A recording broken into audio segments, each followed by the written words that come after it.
pour en finir avec le diabète grâce aux cacahuètes. Je sais très bien que vous adorez les cacahuètes et que vous mourrez d'envie d'en grignoter quelques-unes avant les repas entre amis. Eh bien, j'ai une bonne nouvelle pour vous, les cacahuètes sont bonnes pour les personnes atteintes de diabète. Elles vous aident à contrôler votre taux de sucre dans le sang et elles réduisent les risques de problèmes cardiaques. C'est très important pour les personnes diabétiques car les maladies cardiaques sont une des conséquences les plus graves et malheureusement les plus courantes du diabète. Mais heureusement, les cacahuètes sont là. Elles sont riches en fibres, en protéines et en bonne graisse. Et en plus, elles ont un indice glycémique très bas. Donc elles ne font pas de pic de taux de sucre dans le sang après la consommation. Bon, faites attention quand même, elles sont très caloriques. Donc à consommer avec modération.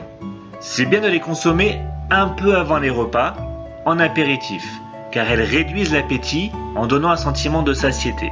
Et je sais qu'elles sont délicieuses grillées et salées, mais soyons un peu sérieux, elles sont très bonnes aussi au naturel dans leur gousse, et bien évidemment, c'est comme cela qu'il faut les consommer car elles sont bien meilleures pour la santé.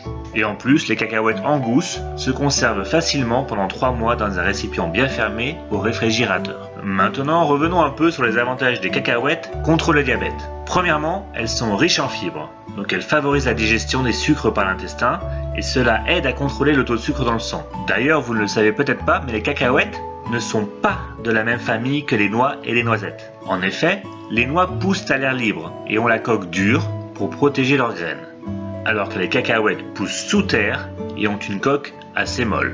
Le nom cacahuète signifie d'ailleurs cacao de la terre en langage aztèque, car les Aztèques ont été les premiers à les cultiver. Et les cacahuètes font donc partie de la famille des légumineuses, comme les lentilles, les fèves et le soja. Et comme les autres légumineuses, elles sont très riches en protéines. Les cacahuètes sont également riches en bonne graisse. Les matières grasses, ou les lipides, sont une partie importante de notre alimentation, puisqu'elles contribuent à de nombreux aspects essentiels à notre survie. Elles participent à la synthèse des hormones, à la fertilité, à la régulation de la température du corps, elles permettent l'absorption des vitamines et elles procurent un sentiment de satiété.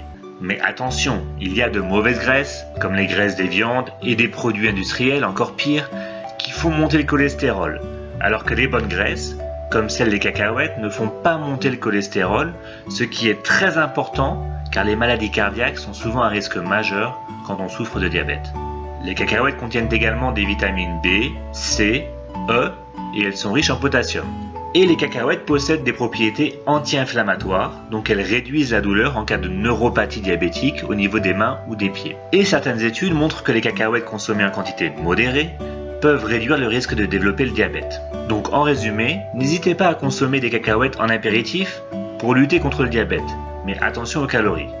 Pour vous en convaincre, voici une image de 100 calories de cacahuètes comparée à 100 calories de concombre et 100 calories de raisin.